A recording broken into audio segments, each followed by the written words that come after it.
In this problem, we have a 39.5 kilogram boy. He's currently in a 10 kilogram sled. He's about to catch a 0.5 kilogram ball. The sled is initially moving to the right on a flat, frictionless horizontal surface with an initial velocity of 2.0 meters per second relative to the ground. So part A, the boy catches the ball, the football, and the football has a relative velocity to the ground of 20 meters per second coming into him at the angle shown, which is 60 degrees to the horizontal. Part A question is, what's the velocity of the boy in the sled after the catch? And then the scenario is going to continue on. So now he's caught the football. He's going to keep it for the rest of the problem.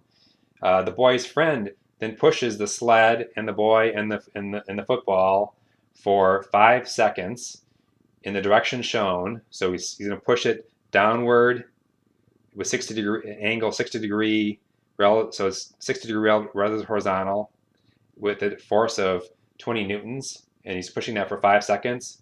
And the question is, when he's done pushing, what's the final velocity of the sled after he's caught this? And then the problem continues. Then the boy starts moving to the left on the sled. He's holding the football with a velocity of 1 meter per second relative to the sled. So that's his velocity. So as seen by the sled, his velocity is 1 meter per second to the left.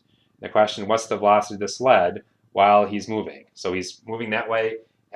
While he's moving that way, what's the velocity of the sled? So here's the solution that I came up with. The velocity of the entire moving things of the football and the boy and the sled after he catches it is 1.88 meters per second, and that's to the right. The part B, after the push, his velocity to the right is 2.88 meter per second. Part C, the answer to the question is the velocity of the sled while he's moving this way. The velocity of the sled over the ground is 3.68 meters per second. If you had those answers, that was great. You got that problem. If you don't, we'll talk about how I came up with the solution. So the first thing one must realize is that momentum is a vector. Energy is a scalar, but momentum is a vector. So we have to keep track of things vectorially. So even though this football, for example, even though this football is coming in at a velocity of 20 meters per second, part of that momentum is in the horizontal and part of it's in the vertical. So the vertical stuff is going to put a force to the ground. It's not going to affect but his horizontal velocity is independent of that vertical component.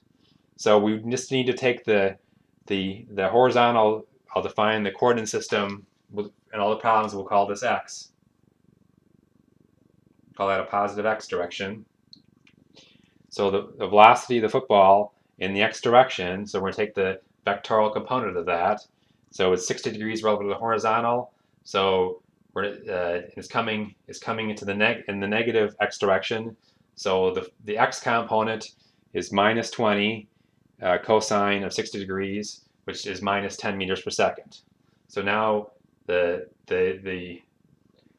y component doesn't have any impact on his horizontal speed, on this frictionless horizontal surface. So now we can do our conservation of momentum equation. So we start out on, initially we have the boy, and he has a velocity, and the sled has the velocity, and the football has the velocity. And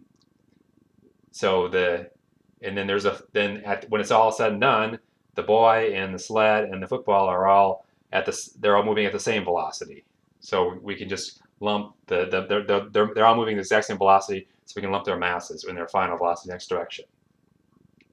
So do some algebra here. We can solve for the final velocity of the collective mass of the boy, the sled, and the football. So the mass of the ball of the boy is 30.5, and he's initially going 2 meters per second. The mass of the sled is 10. It's initially going to positive 2 meters per second. The mass of the football and the initial velocity of the football in the x direction is the mass of football is 0.5 kilograms, and the x direction initial velocity is minus 10 meters per second, divided by the total mass, and you get this as that. So the final velocity of this collective system is 1.88 meters per second, and it makes sense that he's going to be slowed down by this impulse, this momentum change, which is the football in the minus x direction. So it makes sense that his magnitude of velocity is less than before. Part B now, the boy's pushing, but he's pushing in this direction. So he's applying an impulse, but we were just concerned about the impulse magnitude in the x direction. So the force in the x direction is just the magnitude of the force times the vectorial component in x direction. So it's cosine of 60 again. And an impulse is the force integrated over the time. We're told that he's pushing at a constant force, so it's going to be just the force times the delta time, and that's the change momentum in the x direction. So the force is 20 newtons. Vectorially, cosine 20 is 10 newtons. So there's a positive x force that's applied. So the change momentum is the force times the duration. Okay, so force duration, could use the unit conversions. Newton is a kilogram meter per second squared. We end up with the change of momentum is 50 kilogram meters per second squared. So the change of momentum is we're gonna have an initial momentum is that says mass times its velocity minus the change of momentum is the change from initial velocity to the final velocity. So we can solve for here that the final velocity of this total mass in the x direction is the change of momentum plus the initial velocity. Change of momentum divided by the mass plus the initial velocity of the total mass and moving system in the x direction. So we can solve for that. So this is the change of momentum, which is the 50 kilogram meter per second divided by the mass plus the initial velocity. So we ends up with 2.88 meters per second. Again, makes sense that the person's pushing in the positive direction, and so the final velocity magnitude is increased. Part C, this one, the boy is moving 1 meter per second to the left relative to the sled. Now in part C, we have the boy carrying the football moving over to the side, and so you think about it, before he starts to run, the total system is moving this way at 2.88 meters per second, and on this horizontal surface, frictionless, there's no other forces acting, so the center of gravity of the net system has to be conserved.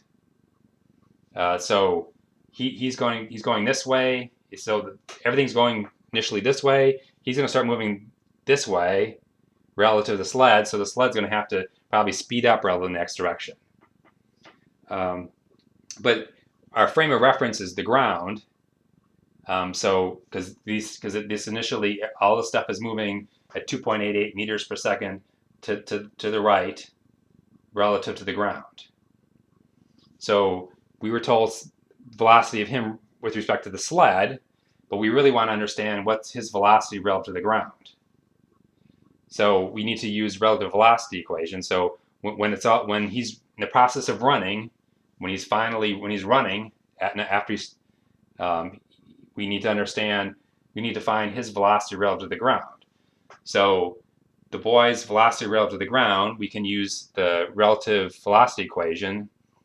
So B is our first letter, so we want to have B here. G is our last letter, we want to have G there. And then we want to have, so boy, ground, and then the two letters in the middle match, so that's sled. So the velocity of the boy in the x direction relative to the ground equals the velocity of the boy relative to the sled in the x direction plus the velocity of the sled with respect to the ground in the x direction in the final state while he's in the case of running. Well, we don't really know these numbers. All we know is we know that delta. So, but we're going to use some algebra to come up with the answer.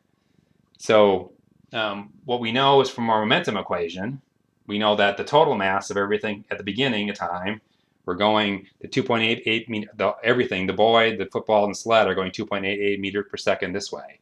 So that's my initial momentum, is the total mass times the initial velocity. And then the final momentum is the mass of the boy and the football, and whatever velocity that finally ends up with, of the boy and the boy and the football with respect to the ground, plus the mass of the sled and the final velocity of the sled with respect to the ground in the x direction. So that's my momentum equation. And now what I can do is I can take one of these variables, for example, the boy with respect to the ground, and I know that relative velocity is this. So I can replace that term with this term. Say that the velocity of the boy with respect to the ground is the velocity of the boy with respect to the sled plus the velocity of the sled with respect to the ground. So I just replace that in there. Now you can see that my only unknown is the, since this is given to me, the velocity of the boy with the sled, my only unknown is this, the velocity of the sled with respect to ground. So if I do a little bit of algebra, I can see I can keep this term the same, I can pull this term out here, and then I'm going to, this mass of boy times this velocity of sled with respect to ground plus mass of sled, I can combine that to that term. Okay, so then just a little more algebra. I can take that equation right here, and I can just solve for my unknown, which is my velocity of the sled with respect to the ground. Okay, and then I just could put the numbers in here. So this is my initial momentum, the total mass times initial velocity. I'm going to subtract out this term right here and divide by the total mass. And I end up saying that the final solution is the velocity of the sled in the x direction with respect to the ground at the end of time, while the boy's running, is 3.68 meters per second to the right. And then going back to my relative velocity equation, exact same equation I had before. So the sled is moving at a velocity of 3.68 meters per second to the right. The question is, what's the velocity of the boy with respect to the ground now? Well, he's moving 1 meter per second to the left, or negative, with respect to the sled. So that's the velocity of the sled. So the velocity of the boy with respect to the ground is 2.68 meters per second. And now might be a good time to do a check. We have, at the beginning of time, before the boy starts running, we have the center of mass of the system moving at this 2.88 meters per second, which we solved for right here. And so this was my how much my center of gravity was moving to the right. So that's my momentum of the center of gravity, is the mass times the velocity. And we can see, so that was in my total mass initial velocity, so that was this. And now when he's at the final state, the sled's moving a little faster to the right, and he's moving a little bit less speed than originally was there. So we can look at the momentum in the final state. So the momentum in the final state is the